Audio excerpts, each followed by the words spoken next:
So these tears come between bath and pre-lunch beers.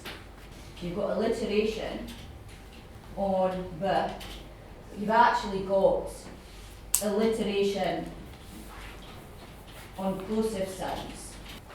Because remember, a plosive is any sound that's created by a short burst of air, and we know that p and b are both plosive sounds. So you've actually got alliteration on p and b. The alliteration's on the plosive sounds. So again, there's an anger. That's what's being conveyed with that alliteration, this kind of sense of anger. And the anger belongs to the narrator. And who are they angry with? Well, they're angry with this universal you, this us. Because, again, it's about this idea of insignificance, that that this is a very short event that happens between relaxation and enjoyment. And that's the significance of the word choice on bath and pre-lunch beers. So, bath is being used as a symbol of relaxation. Beers is being used as a symbol of enjoyment. So we have this small, short period of emotion between relaxation and enjoyment. And it's this idea about how quickly we can return to normality and either choose to forget or ignore what we have seen in the Sunday supplement. Then we get a sudden change in setting. So we have a shift in focus. So if you can imagine it as a camera, the camera at that point has been on us, that's me and you, okay, at home on a Sunday.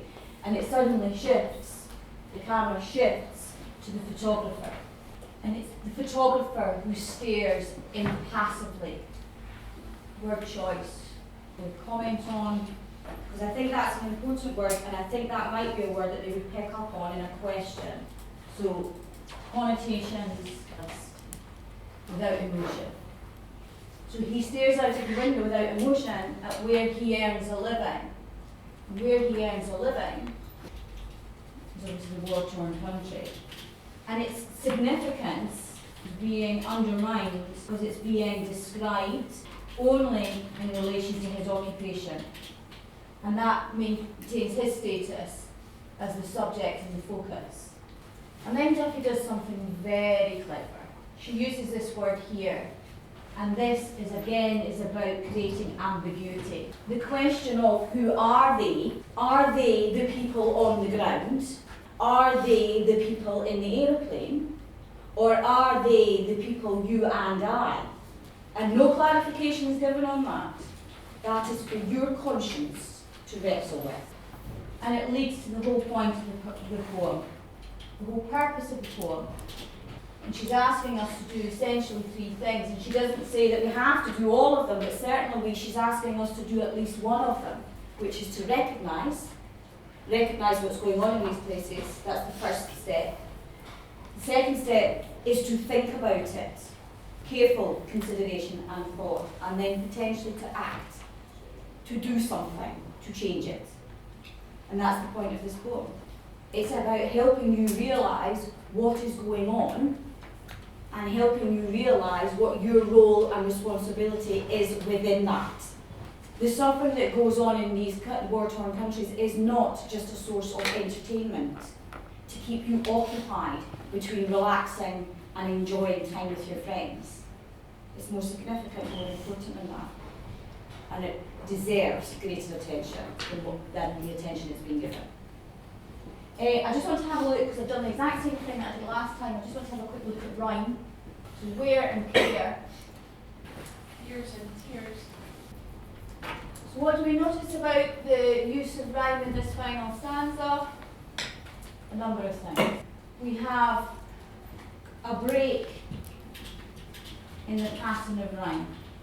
Okay, we no longer just have paired lines. We now also have internal rhyme. Internal in the sense that it is contained within a line. not just at the end of the line. But the question is not enough to identify the technique. The question you then have to ask yourself is, but why? Why do that? And it's because of the fact that this is the climax of the poem. It is the point, the purpose of the poem. And breaking the rhyme, breaking the pattern of rhyme marks this.